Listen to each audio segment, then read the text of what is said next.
Third chapter, Deep Water. Deep Water is written by William Douglas. He is the counselor of Franklin D. Roosevelt, who is the president of Maryland.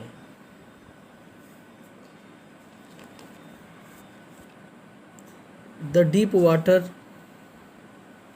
is taken from his book of Men and Mountains. Here, the author tells us about how he overcome the deep rooted fear of the water. He learned that the author developed fear of the water following two very dreadful incidents.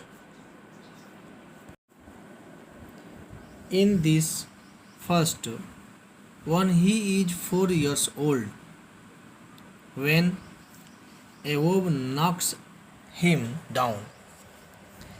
Similarly, in the second one, he is 11 years old. A bully boy throws him in the deep and off the pool and almost drowns.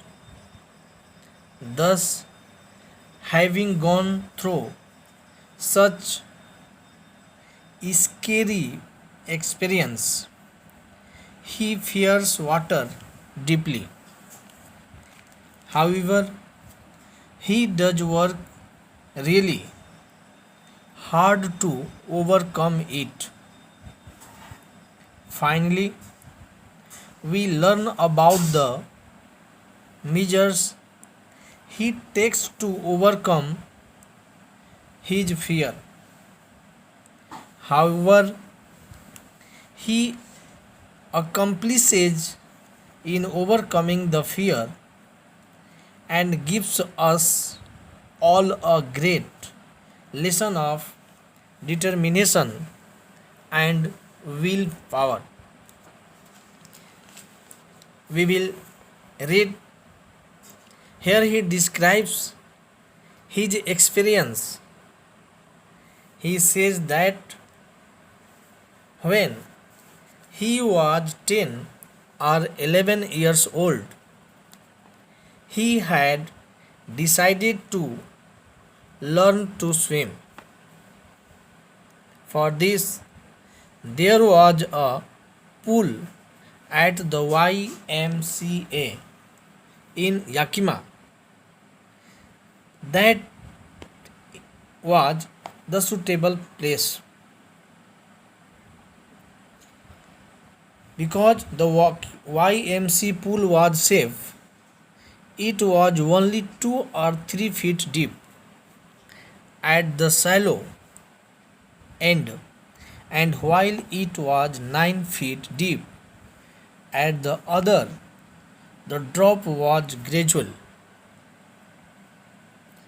One day, I got up a pair of water wings and went to the pool.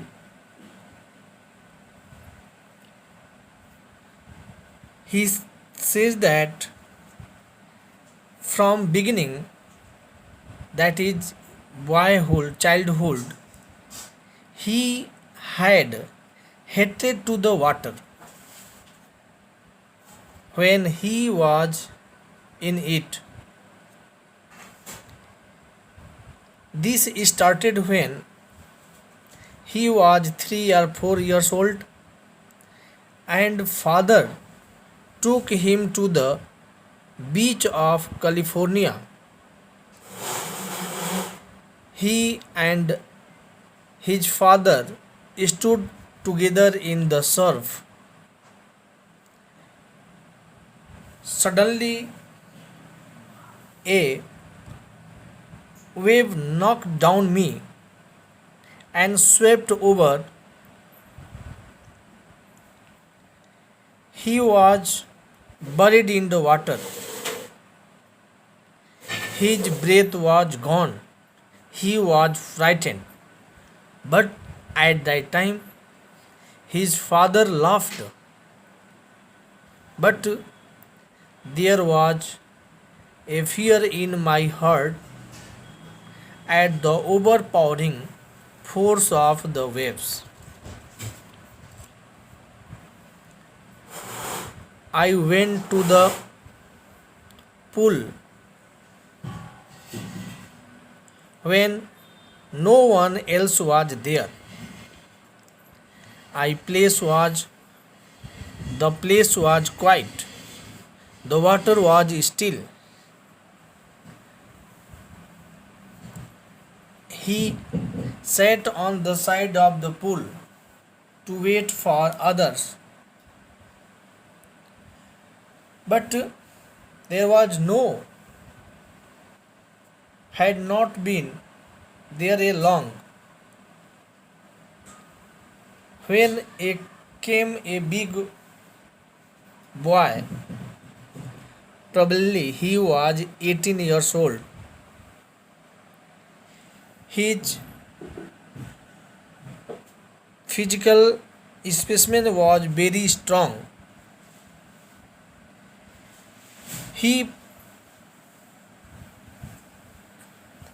picked up me and threw me into the water just like joke. When he picked up me in the water, I landed in sitting position, swallowed water, and went at once to the bottom. I was frightened, but not the frightened out of the wit. It seemed a long way down. Those 9 feet were more likely 90, and before he touched the bottom, his legs were ready to the breast. But when my feet hit bottom, he summoned all my strength and made what I thought was the great spring upward.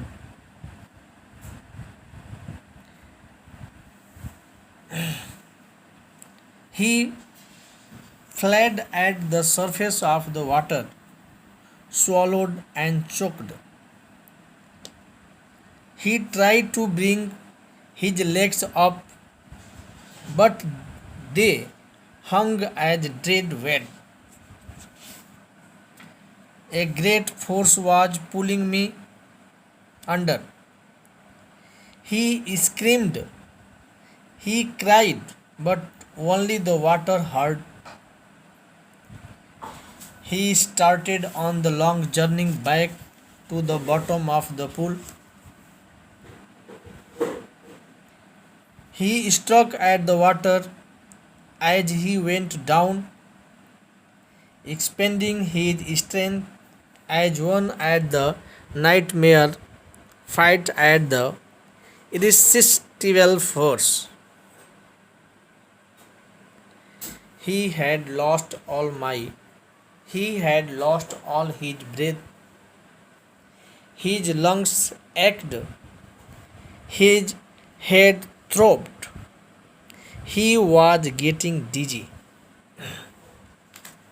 But he remembered the strategy. He would spring from the bottom of the pool and come like the cock of the surface. I would lie flat on the water, strike out with his arms, and thrash with his legs. Then he would get to edge of the pool and the save. And then, strangely, there was light.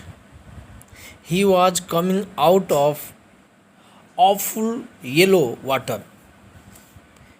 At last, at least my eyes were and nose was almost out too.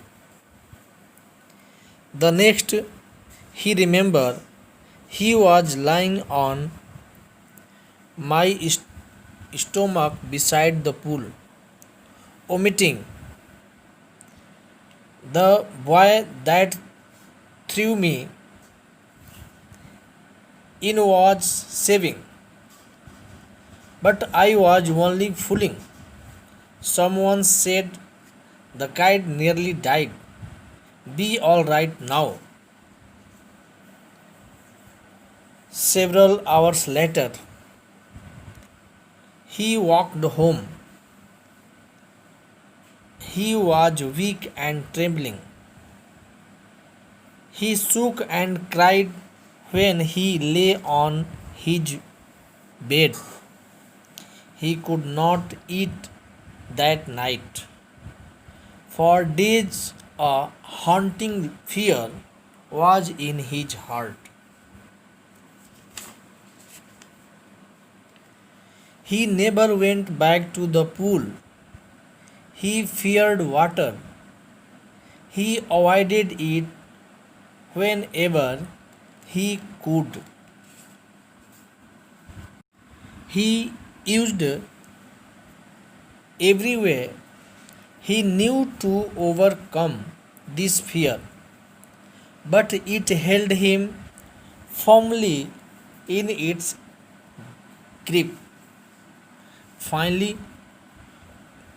one October, he decided to get an instructor and learn to swim.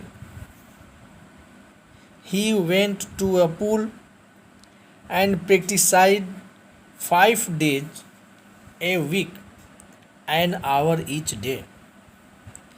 The instructor put a bell around him.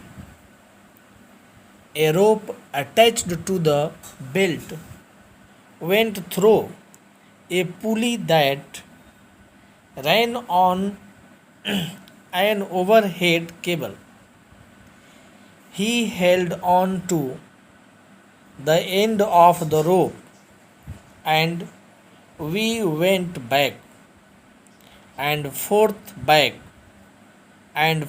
across the pool, hour after hour, day after day, week after week. On each trip across the pool, a bit of the panic seized me. Each time the instructor relaxed his hold on the rope and he went under, some of the old terror returned on his leg froze. Thus, piece by piece, he built a swimmer. When he had perfected each piece, the instructor him put them together into the integrated whole. In April he said, now you can swim, dive off, swim and length of the pool, crawl or stroke. He did. The instructor was finished. He had, but he had doubts. At his first opportunity, he hurried west, went up the Titon to the Conrad meadows of the Conrad Creek Trail and mid glacier and camped into the high meadow by the side of the warm lake. The next morning, he straight dive into the lake and swam across the other shore and back, just as dog Corpan used to do.